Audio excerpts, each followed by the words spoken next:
Et je vais retrouver, comme chaque lundi, Youssef Bouchiki. Bonsoir. Bonsoir Julien. On accueille ce soir une star de la BD. Oui, Zep, et je suis très heureux de vous recevoir, Zep. Alors, on vous reçoit pour votre 15e album de Titeuf. Ça s'appelle À fond le slip, et c'est déjà numéro 1 des ventes, c'est édité chez Glénat. Alors évidemment, la première question, moi, qui me turlupine, c'est À fond le slip, c'est quoi? C'est son gré de guerre, ça vient d'où? C'est-à-dire que Titeuf, il est, à son âge, une des choses les plus importantes, c'est de checker son niveau de popularité auprès de ses copains. Et donc, être à fond le slip, c'est être le roi de la récré.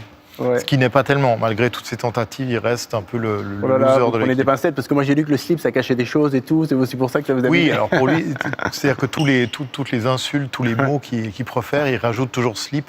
Parce que pour lui, ça veut dire deux choses. Slip, ça veut dire à la fois sexuel et ça veut dire dégueu. Donc c'est un bon moyen. Tête de slip, c'est une de ses insultes favorites. Alors dans cet album, il va encore vivre beaucoup d'aventures, mais là vous avez décidé de le confronter, j'ai envie de dire, à l'actualité la plus traumatisante pour un enfant, comme le terrorisme, l'IVG, le nucléaire. Pourquoi ce choix dans cet album? Je pense pas que pour lui ce soit traumatisant, mais ça fait partie de son quotidien.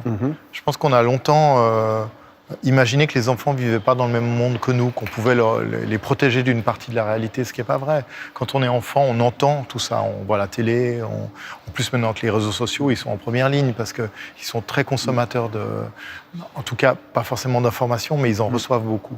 Et ils ne trivent pas forcément le vrai du faux, donc ils vivent avec tous ces sujets, par contre sans avoir de décryptage. Et il est déjà à l'âge, Titeuf, où il a compris que les adultes n'avaient pas toutes les réponses. Donc il a besoin de chercher, avec ses copains, de savoir pourquoi ça marche comme ça. Oui, et c'est la première fois que vous parlez d'Internet d'ailleurs et de smartphone dans un album. Bah, j'ai reculé le plus possible ce moment, parce que je trouve que tout ce qui est technologique vieillit très très vite. On le sait, et j'avais pas tellement envie d'intégrer trop de technologie dans Titeuf.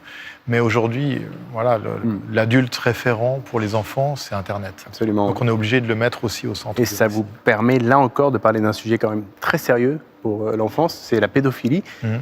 La BD, ça permet justement de parler de ces sujets-là sans se prendre trop au sérieux. C'est quoi? C'est une manière de les sensibiliser, de mettre en garde les parents en disant le père qui va acheter la BD va dire voilà, peut-être que ça va m'aider à lui parler de tout ça.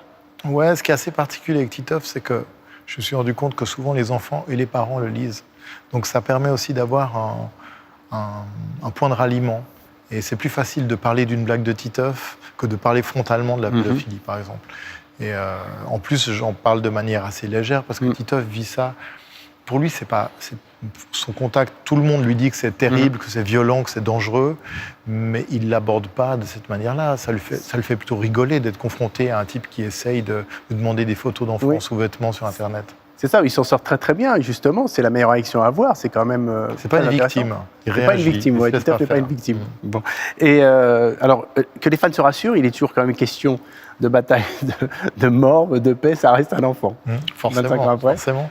Mais pour lui, il n'y a pas de sujet plus important qu'un autre. C'est-à-dire qu'il est à l'âge où justement il saute d'un sujet à un autre et il va parler avec ses copains de vigipirate, de terrorisme, de ce qu'il entend, qui peut nous sembler, nous, des sujets d'actualité brûlants, mais l'expérimentation, effectivement, du chou-fleur sur ses intestins, c'est un sujet tout aussi important que le reste. Ouais. Alors, Ramatou, elle est encore là, il n'arrive toujours pas à conclure. C'est quoi votre problème? Pourquoi vous l'empêchez de conclure? C'est moi qui suis un peu cruel avec lui. Non, mais je pense qu'il est à l'âge où l'amour, c'est surtout une affaire très conceptuelle. Il a envie d'une amoureuse pour pouvoir épater ses copains, mais dans l'absolu, ça sert un peu à rien à cet âge-là. il a envie de faire comme les grands. Donc il imite les grands, il se renseigne, va sur Internet pour voir ce qu'il faut faire. D'ailleurs, il est assez horrifié de voir ce que font les grands. Mais ça le dégoûte plutôt, l'idée d'embrasser une fille. Tout ça ne l'intéresse pas vraiment. C'est plus un trophée. Ça devient grave, parce que ça fait 25 ans qu'il a 10 ans. Alors, est-ce que c'est lui qui refuse de grandir ou c'est vous qui l'empêchez de grandir? C'est sûrement un peu des deux. Alors, on l'a vu, vous avez épuisé votre inspiration dans l'actualité.